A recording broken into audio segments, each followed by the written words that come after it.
Premier temps, une définition très stricte de ce qu'on appelle le seuil de pauvreté. C'est aujourd'hui 1007 euros par unité de consommation et par mois. Par unité de consommation, je vous rappelle, enfin vous le savez sans doute, que dans un couple, c'est 1,5 unité de consommation et qu'une famille avec 2 enfants, c'est 2,1 unités de consommation. On est donc au seuil de pauvreté, en dessous du seuil de pauvreté, parce que dans un couple avec 2 enfants, on a 2100 euros par mois de revenus. Et non pas 1000, comme je l'entends dans la presse et ailleurs. Ça change déjà les choses. Parce qu'on dit, ah là là, mais comment on peut vivre avec 1000 euros? Ben non, comment on peut vivre avec 2100 euros quand on est un couple avec 2 enfants? C'est ça la vérité des seuils de pauvreté aujourd'hui. On a aussi, et ça correspond, excusez-moi, mais je vais donner la définition extrêmement précise, 60% du revenu médian. Le revenu médian est aux alentours de 1600 euros par mois, et par unité de consommation. Et la grande pauvreté, c'est 40% du revenu médian. Ça se balade donc aux alentours de 650 euros par mois, par unité de consommation. Je crois qu'il faut qu'on ait bien en tête les chiffres, parce que sinon on ne sait plus de quoi on parle. Ce qui se passe aujourd'hui, de l'observation de l'ensemble, de savoir des associations, mais aussi probablement de vous-même, c'est que les personnes qui sont en grande pauvreté, donc le seuil à 40%, ne sortent plus de cette situation. Alors qu'au-dessus, et on le voit dans les chiffres réguliers, on nous dit qu'il y a 14,1, 14,3% de la population qui est en dessous du seuil de pauvreté. Donc les fameux 1007 euros par unité de consommation. Et là, les gens sortent, rentrent, puis ça dépend un peu du revenu médian, donc ce chiffre, il reste stable, mais ce n'est pas forcément les mêmes. Tandis que dans la grande pauvreté, c'est toujours les mêmes, on y reste, on n'arrive pas à en sortir. Ça, c'est un des premiers enjeux de cette lutte contre la pauvreté, c'est comment on fait pour s'intéresser à ceux qui, aujourd'hui, du fait notamment de l'emploi, mais aussi des questions de santé, des questions de handicap, des questions d'âge, ont à peu près aucune chance de sortir de ce seuil de la grande pauvreté. C'est pour ça, par exemple, mais le préfet aurait pu le dire, que le gouvernement précédent, et maintenant c'est les engagements de l'actuel, vont très fortement valoriser l'allocation adulte handicapé et l'ASPA, de manière à ce que les personnes qui n'ont aucune chance de retrouver un emploi puissent avoir un revenu plus décent. La question qui se pose, c'est tous les autres. Et le programme de M. Macron ne prévoit pas d'augmentation du revenu du RSA. Et ça, c'est une des revendications fortes que nous avons, parce que si on veut permettre aux personnes de sortir de la pauvreté, il faut aussi que les minima sociaux puissent être augmentés. Deuxième élément, le mot fragilité ou précarité, comme tu l'as utilisé. Là encore, attention au piège. La fragilité, et j'ai bien aimé ta définition, la fragilité, c'est la crainte que l'on a de ne pas rester dans la situation dans laquelle on est. Mais les fragilités, et là encore, c'est un débat que j'ai avec le nouveau gouvernement, puisque j'ai la chance de le rencontrer de temps en temps, pas assez à mon goût, mais peut-être trop rouleur, j'en sais rien, on verra. C'est de dire, il n'y a pas aujourd'hui que le souci de l'emploi qui vous met en situation de fragilité. C'est aussi la question du logement, on en a parlé tout à l'heure, c'est la question de la santé, c'est le lien familial. Et nous, ce que nous voyons, c'est comment on plonge dans la pauvreté, et donc comment on se sent en situation de fragilité lorsqu'il y a des ruptures. Les ruptures de l'emploi, les ruptures du lien familial, les ruptures de la retraite, au moment de la retraite. Le fait qu'on est une personne âgée et qu'on a le sentiment que nos retraites ne vont pas être à l'avenir au niveau de ce qu'elles sont aujourd'hui. Donc là, il y a une situation de fragilité. Et puis, il y a la précarité. Alors là, on entre dans un concept qui est beaucoup plus flou, mais qui fait, notamment pour beaucoup d'entre vous, l'objet de ce qu'on appelle le travail social, c'est-à-dire des personnes qui sont, du fait de leur logement insalubre, de leur état de santé fragile, de leur situation financière délicate, du fait qu'elles vont voir un travailleur social de temps en temps, mais qu'elles n'ont pas une relation continue avec lui, parce qu'elles ne savent pas trop comment s'en sortir, parce qu'elles vont voir Pôle emploi et qu'elles sont mal reçues par le conseiller de Pôle emploi, elles se sentent aujourd'hui en situation de grande fragilité et ne se stabilisent pas. Et donc, mais j'aurai l'occasion de le dire un peu plus loin dans le débat, je vous proposerai un certain nombre de pistes sur lesquelles nous travaillons dans le cadre du plan de lutte contre la pauvreté et sa partie plan d'action pour le travail social, pour essayer de tenir compte de l'ensemble des situations de fragilité dans lesquelles sont les personnes. Et en tout cas, il y a une chose dont je suis absolument certain, c'est que ce n'est pas uniquement parce qu'il y aura une reprise de l'emploi, on peut l'espérer, que les questions seront résolues. Il y a aujourd'hui 3,5 millions de chômeurs. On ne peut pas imaginer que dans les 5 ans qui viennent, il n'y aura plus 3,5 millions de chômeurs, mais 500 000. Ce n'est pas raisonnable. Et donc il va y avoir pendant ces 5 ans des gens qui vont attendre le miracle de l'emploi, qu'ils ne trouveront pas. Et pendant ce temps-là, on oubliera tout le reste qui peut leur permettre de vivre mieux. Et c'est là-dessus que je vous inviterai à travailler en atelier tout à l'heure.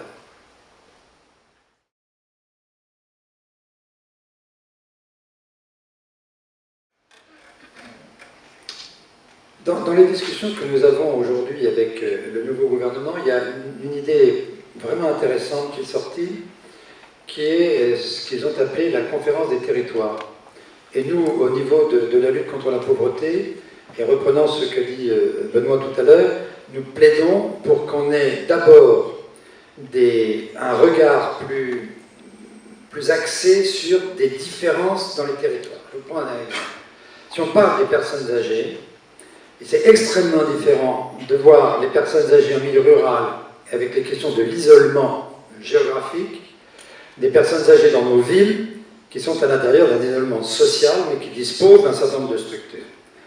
Si on parle de la question de l'emploi, on ne peut pas parler du tout de la même manière, monsieur le préfet le disait tout à l'heure, sur la commune de Reims que dans le reste du département, voire juste à côté dans le département des Ardennes. Donc si on n'a pas une approche par territoire, on ne va pas s'en sortir.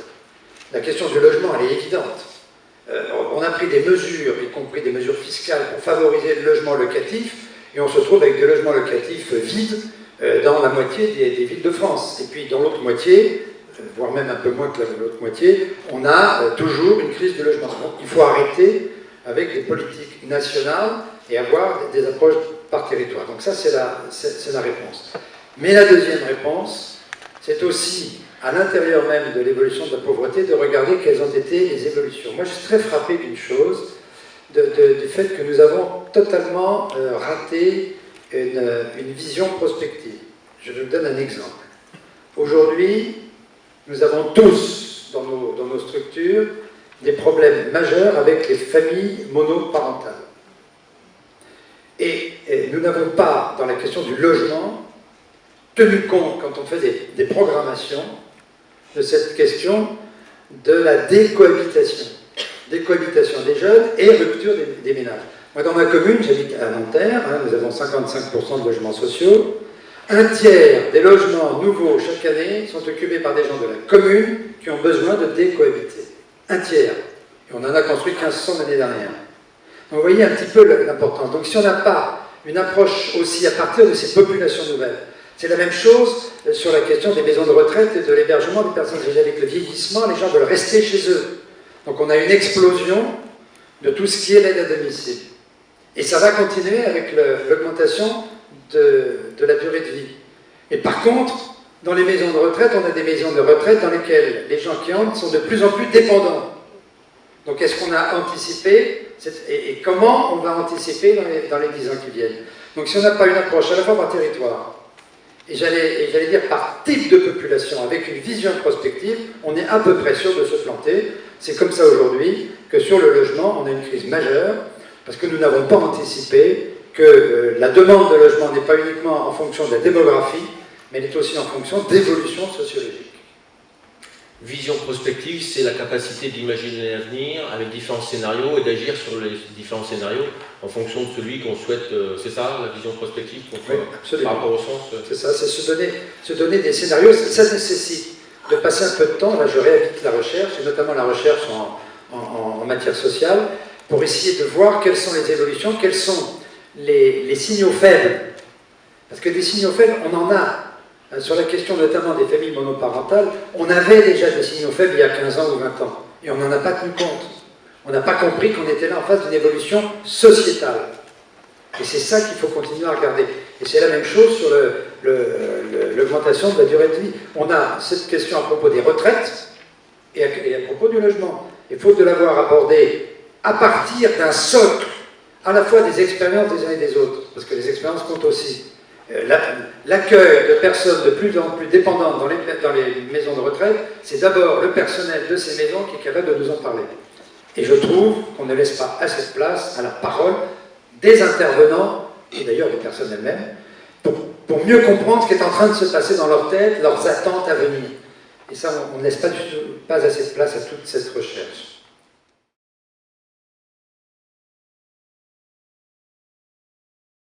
Mais je ne vais pas répondre en fonction d'un public. Merci, François. Non. Je réponds à ta question, mais pas en termes de public. Je constate simplement un accroissement des inégalités qui touchent certains publics. Moi, je suis très frappé de voir combien les inégalités d'accès à la culture devient un élément absolument déterminant dans ce qui se passe ensuite dans les parcours de vie des personnes. Des gens qui connaissent les codes de ceux qui ne les connaissent pas. Les inégalités de patrimoine entre ceux qui ont un patrimoine familial et qui du coup peuvent investir dans une maison de ceux qui n'ont aucun patrimoine familial. Donc les questions de transmission du patrimoine sont des questions essentielles et qui créent des inégalités de plus en plus profondes. Quand on parle du vieillissement, la grande différence, c'est l'inégalité entre ceux qui, arrivés au quatrième âge, ont une descendance, et une descendance avec laquelle ils ont gardé des rapports, de ceux qui n'en ont pas. Là, il y a une inégalité de moyens. Et je crois que si on n'observe pas ces phénomènes, et notamment dans le travail social, et si là encore une fois on parle d'une personne âgée générique, on se trompe, car il n'y a pas une personne âgée qui a la même situation qu'une autre. Et donc, le critère, c'est le critère des inégalités. Qu'est-ce qu'elle possède en tant que capacité à s'en sortir? Mais on a la même chose. Moi, vous avez compris, j'ai été président de secours catholique, donc on est très branché sur toutes les questions de soutien scolaire. La différence dans ma ville entre un gamin qui vit dans une famille dans laquelle il y a des journaux qui rentrent, il y a des livres qui rentrent, et un gamin qui vit dans une famille où on écoute la Jazeera et on parle arabe, eh bien vous pouvez y aller, il démarre avec une inégalité profonde dans son avenir.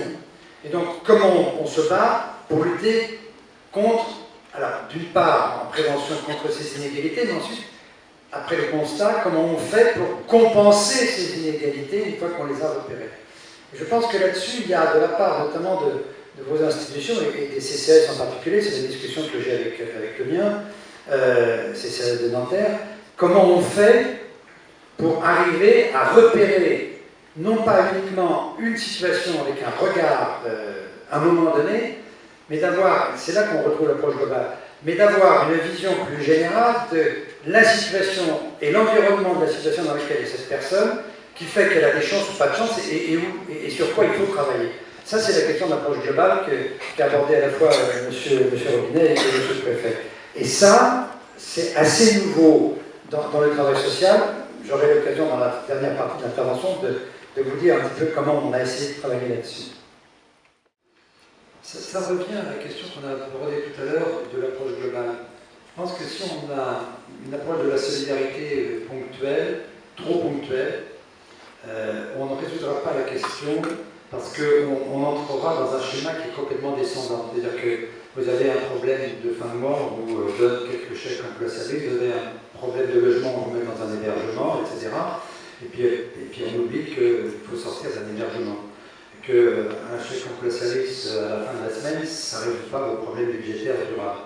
Donc la question de la solidarité doit être repensée, à mon avis, de manière beaucoup plus globale. Alors ça me permet d'entrer déjà dans quelques propositions sur lesquelles nous avons travaillé et sur lesquelles je pense qu'il serait intéressant que vous puissiez travailler dans les ateliers. On a aujourd'hui en France une approche d'une solidarité en silo. On met de l'argent sur telle politique, de l'argent sur telle autre, de l'argent sur telle autre, et puis il n'y a pas de lien entre eux. Et notamment avec nos amis de Lucas, c'est pour ça qu'avec Benoît on se connaît bien, on a essayé de travailler autrement dans le cadre à la fois du plan pauvreté et surtout du plan d'action pour le travail social. Et là, moi, je suis en charge de 3 dossiers qui me paraissent aller justement dans cette approche nouvelle de la solidarité. Le premier, il concerne d'ailleurs notre CCAS de Reims, le préfet en a parlé à propos des points conseil budget. On s'est dit, aujourd'hui, si on veut permettre à des gens qui ont des difficultés financières de s'en sortir, la vraie solidarité n'est pas de leur donner ponctuellement un peu d'argent à un moment donné, elle est d'essayer de voir d'où viennent leurs difficultés, bien sûr de résoudre les difficultés immédiates, travaillant pour ça avec les créanciers pour restructurer leurs dettes, mais surtout de voir s'ils ont bien tous leurs droits, s'ils n'habitent pas une passoire énergétique qui fait qu'ils ont des dépenses de logement considérables. C'est-à-dire que ce point de conseil budget, en fait, il est là pour essayer de comprendre ce qui est en train de leur arriver et d'éviter que ça continue plus tard. Ça, c'est la solidarité globale. C'est-à-dire que lorsque le CCAS il monte un point de conseil budget, il entre dans une logique de solidarité qui n'est pas tout d'un coup descendante sur la personne, mais qui est l'accompagnement de la personne pour essayer qu'elle trouve une solution à sa question. Et deuxième, j'en ai trois. Hein. Le deuxième, c'est ce qu'on a appelé, nous, là encore avec l'aide de l'UNCAS, les points de conseil budget, ça résulte d'un travail qu'on a fait ensemble, l'UNCAS, le SCO catholique et la Croix-Rouge. Voilà, pour vous donner une idée aussi de solidarité entre associations. La deuxième idée, c'est autour du premier accueil social inconditionnel de proximité qui figure dans le plan d'action pour le travail social. Il nous a semblé indispensable de pouvoir disposer de lieux dans lesquels les personnes qui viennent rencontrer un travailleur social ne le viennent certes, elles, pour résoudre une difficulté, mais que l'accueil ne porte pas uniquement sur la difficulté pour laquelle ils viennent, mais qu'on passe du temps pour comprendre dans quel environnement elle se trouve, quelle est réellement la difficulté qui est la leur, donc de passer du temps. Et ça veut dire que, notamment dans la réingénierie des diplômes de travail social, on insiste beaucoup sur cette question de la formation à l'accompagnement des personnes en difficulté, pour qu'on ne les mette pas tout de suite dans un silo. Et le troisième point, la troisième évolution, ce qu'on appelle le référent de parcours, c'est ce qui pose le plus de problèmes aux travailleurs sociaux aujourd'hui, et pourtant, je crois, beaucoup, qui est expérimenté dans quelques départements, pas chez vous, c'est de faire en sorte que lorsqu'une personne est prise en charge par plusieurs acteurs, travailleurs sociaux, associations caritatives, il y ait l'un d'entre eux qui soit pour la personne, une personne de confiance, vers laquelle elle va pouvoir se tourner et qui lui expliquera là où elle en est, qui va essayer de comprendre ses réactions et de les expliquer aux autres. Au lieu d'avoir 4 interlocuteurs qui vont se pencher sur la personne avec une grande volonté de la faire avancer, il y a un parmi toutes ces personnes qui l'entourent qui va être en contact avec elle et avec les autres partenaires pour cheminer aux côtés de la personne, toujours avec cette question de l'accompagnement.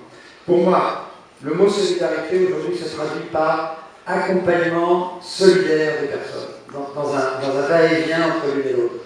Parce que c'est comme ça qu'on tiendra compte des situations particulières et qu'on évitera ces déformations épouvantables du mot solidarité qui se traduit par exemple par l'impôt de solidarité sur la fortune. C'est totalement descendant. Les gens qui le payent n'ont évidemment pas conscience d'être solidaires, ils ont conscience qu'ils ont payé. Mais d'être solidaire, ça c'est plus compliqué. Et donc il faut qu'on retrouve du sens au mot solidarité, et pour ça, l'insérer dans des dispositifs. Et moi, je vous en ai proposé 3, parce que c'est ceux sur lesquels nous travaillons aujourd'hui à l'intérieur du plan pauvreté et du plan d'action sur le travail social.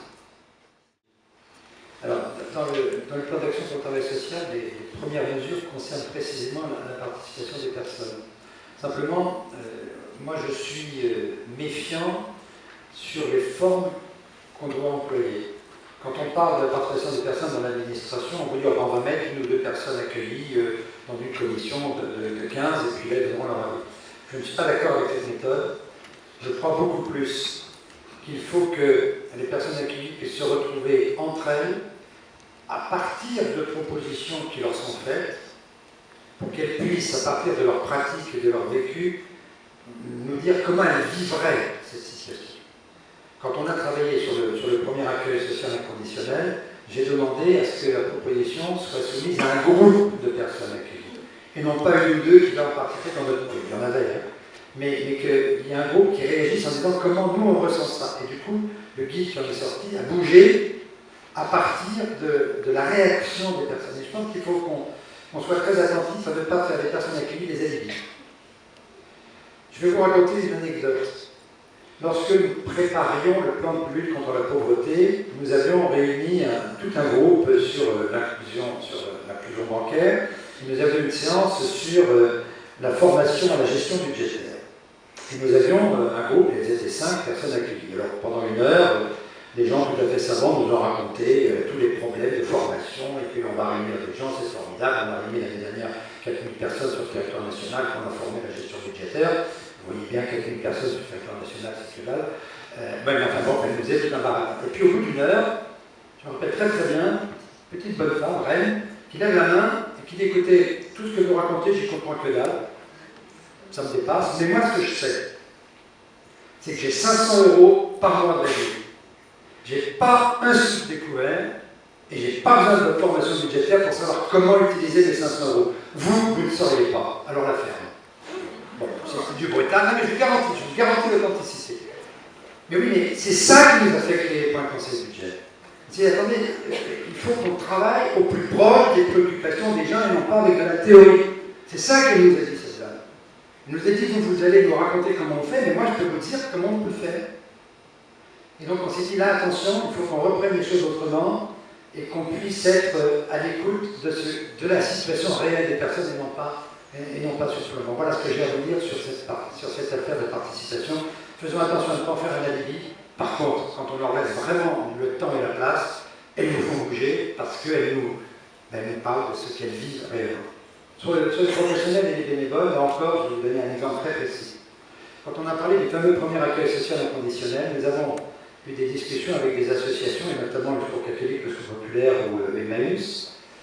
Et ils nous ont dit finalement, nous, ce que nous faisons, c'est un premier contact pour mettre les gens d'abord hors tête de l'eau, d'urgence, et pour tout d'un coup les débloquer, leur permettre de se rendre compte qu'elles peuvent parler. Et notre problème va être de leur faire accepter d'aller vers un premier accueil social par les professionnels. Et donc il n'y a pas de concurrence, et au contraire une complémentarité entre le bénévole, qui n'a qu'une obligation de moyens, celui de l'écoute, de l'accompagnement dans la durée, du professionnel qui aujourd'hui a quand même une obligation de résultat. Et je pense qu'il faut qu'on travaille sur cette différenciation. Et je pense qu'en admettant ce rôle différent, on doit pouvoir dégager une complémentarité. Je pense que nous ne sommes pas aujourd'hui adversaires ou les uns et les autres. Et puis je vais vous faire une caricature, mais elle n'est pas méchante, c'est un constat. Hein. Moi, dans mon équipe du Secours catholique à Nanterre, le gros des gens qui viennent nous voir, c'est le vendredi après-midi, après 17h. Parce que nous sommes les seuls présents, ou à peu près les seuls présents. Et ce que l'on fait, c'est que dès le lundi matin, nous prenons contact avec les travailleurs sociaux pour que les gens aillent rencontrer les travailleurs sociaux. Donc on fait l'urgence du week-end. Et puis pendant ce temps-là, on travaille avec les personnes.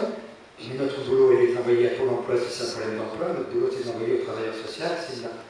Et quand il y aura des accueils sociaux inconditionnels, ce sera d'abord de l'envoyer vers un premier accueil. Cette complémentarité nécessite qu'on se parle. Et si j'avais un appel simplement à vous lancer, que diable parlez-vous? Parce que moi, quand je rencontre les EDAS de mon département, je peux vous dire que c'est pas marrant. Parce que c'est une balance, c'est des procédures, et nous on leur parle de personne. Alors je sais que c'est pas le cas, vous pouvez m'excuser, mais moi je le vis dans mon département de Bruxelles, j'en ai marre qu'on me balance des personnes qui entrent dans des cases administratives. Ce sont d'abord des personnes. Et je crois que si c'est d'abord des personnes, on est ensemble. Je n'attaque pas les personnes des EDAS, pardonnez-moi. C'est parce qu'elles ont des élus qui, dans ce département des Hauts-de-Seine, qui manque de richesse, hein, c'est le 5e département de de France, elles ont des directives, voilà, aujourd'hui, vous n'accueillez que des personnes qui sont déjà en règle, qui ont déjà le droit d'asile, qui ont déjà leur papier, qui ont déjà tout.